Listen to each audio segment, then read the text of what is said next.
What was the big takeaway from the RNC this past week in your mind?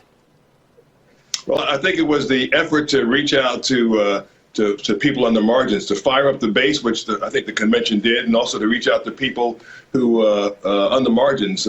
That is to African-American voters, suburban women, and I think it did that very, very well. Not only the president's remarks last night in his keynote address, but as he accepted the nomination of the Republican Party, but more importantly, the inclusion of speakers like Senator Tim Scott and Alice Johnson, and of course Secretary Ben Carson from HUD. All these were important speeches and were meant to hammer home the message of inclusion for African Americans, criminal justice reform, of course, that the president has championed, as well as the president's efforts with housing and inclusion. And I think these were important messages because if the president can shave 4 or 5 points off of what Joe Biden would normally get with African-American voters, that's very, very big. And likewise, if he can reach out to suburban wives and tell them that he's going to keep them safe, he's going to keep their neighborhood safe, I think that's a message that resonates with them.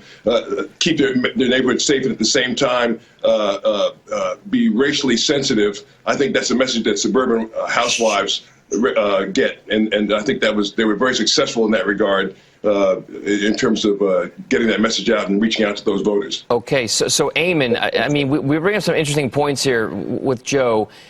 I wonder how many people there are out there that have their votes that are still undecided. It seems to me going into this that much of America has been very divided. It's been very polarizing. There are a lot of folks out there who have made up their minds already going into this election. How big of a deal are the people on the fringe, the undecided ones out there? Yeah, look, you had a stark division here, Dom. I mean, the Joe Biden campaign out there last week suggesting that if the president is reelected, the Constitution is in danger from a president who is out of control. This week we saw the Donald Trump campaign out there saying if Joe Biden is elected, you yourself are in danger from marauding hordes who might come to your neighborhood. So it's a stark division. The question, as you point out, is who is in the middle left to persuade? And I think listening to what Joe said, this isn't about necessarily bringing in people who are entirely in the middle of the political spectrum. What this was about, I think, is shoring up Republican votes from wavering Republicans who might be looking at Donald Trump and saying, I'm not comfortable with his style, I'm not comfortable with the tweets, I feel like he's a divisive figure.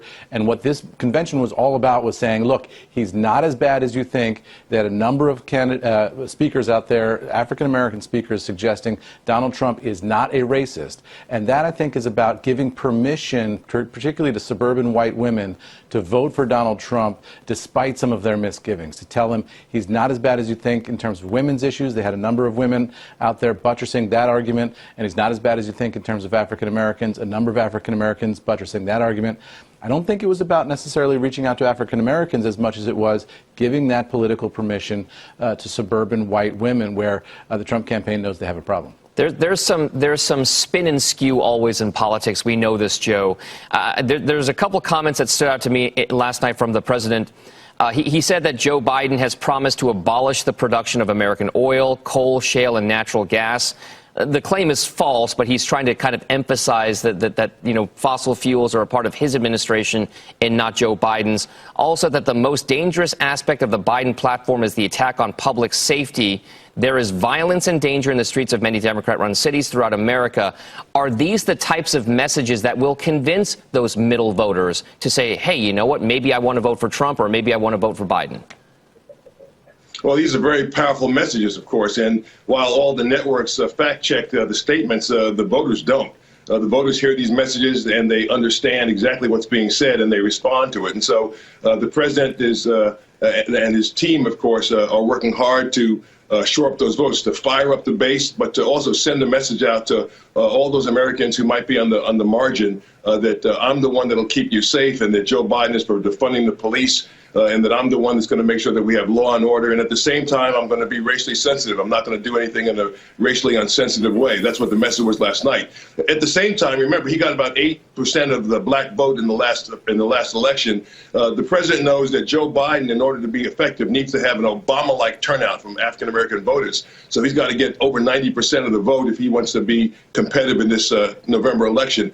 President Trump knows that if he can shave off 5 or 6 points, percentage points, from Joe Biden's expected black turnout, that's a victory for him. So that's why you saw Alice Johnson really hammering home the point of the president's work on criminal justice reform, and you saw it in the nights ahead of that. And you heard Tim Scott talk about the police reform effort, that bill that he's championing, and that black people around the country have permission to support this president. Sure. All that's meant to shave off 5 or 6 points. The president's not going to win the black vote, but it shaves off 5 or 6 percentage points, and that's important for President Trump. All right. Eamon, before we let you go here as well, really quickly, can we expect a post-convention bump in the numbers for the president?